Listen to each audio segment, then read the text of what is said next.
Now you might be saying, Vic, things are not that bad in Mississauga. You're just exaggerating to get clicks. That is not true. These two statements are actually 100% true for Mississauga. So let's cover this one, not selling. I'm going to show you exactly what happened in the month of September. There were more cancellations of listings than there were sales. Sales was like the second slowest month we've had all year at 386 homes sold in Mississauga, including homes, condos, everything in between. But there were actually more cancellations. Now, a lot of these ended up probably back on the market, and a lot of the listings, we're sitting at about 50% or so. They have been on the market for longer than 3 weeks. Now, that's a drastic change from what was happening in the springtime when everything was flying off the shelves within a week. If you want to compare it to the peak of the market, this is the percent change in the market since the month of May, which was the busiest month we've had all year. Sales are down 54%. Active listings, because a lot of people are saying there's no supply, like immigrants are coming in, everybody wants to live in Mississauga or Brampton. Well, a lot of listings are just sitting around.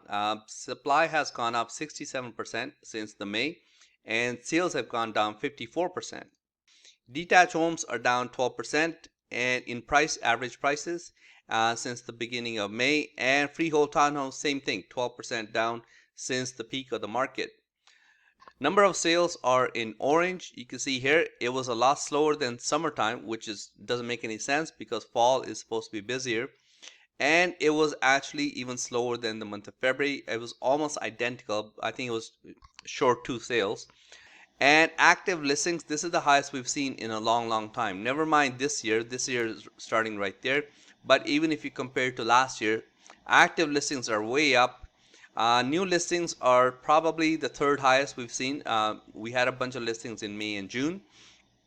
But if you look at the gap between these two right there, that's the biggest gap we've seen in a long time. At the peak of the market, we had a whole bunch of new listings, but the gap was not there because a lot of homes were selling. Now let's do a 5-year comparison. Let's see where Mississauga stands in 5 years. This is what a detached house would cost you back in 2019. Believe it or not, it was right around the $1 million mark, which is hard to believe considering how much things have changed. Detached house back in 2019 would cost you $1.09 million, and then it took a crazy skyrocketing rise, went up about $500,000 in only 2 years, and now we're sitting at $1.43 million in September 2023. So if you were one of the lucky ones who was able to time the market properly, bought here, sold here, or even bought in like 2017, 2018, and sold here, yeah, you made life-changing money. That is a lot of money. But as we all know, life doesn't work like that. A lot of people got stuck buying here, and now they're trying to sell over here. Freehold townhomes, they were below $700,000 in 2019, and now we're sitting at $1.02 million. And same thing with condos. Condos are actually doing relatively well. I'm going to show you month by month what's been happening in condos.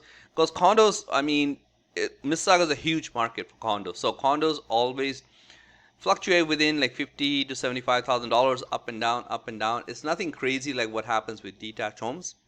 But condo townhomes, $610,000 for a condo townhouse in 2019, and then it went up to the highest September we've seen. By the way, this is September only. This is not like January, February, March, anything like that. This is September to September. So this is as apples to apples comparison as you can get. They started at $610,000, then went up to 817, so more than $200,000 jump in 3 years. Now we're sitting at $652,000.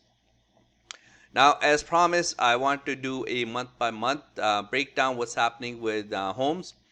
Detached homes average prices, they peaked in the month of May, as I said before, $1.63 million, and now we're sitting at 1.43. That would make it a drop of $194,000, just like my thumbnail suggested. So no, I'm not exaggerating. They have dropped that much.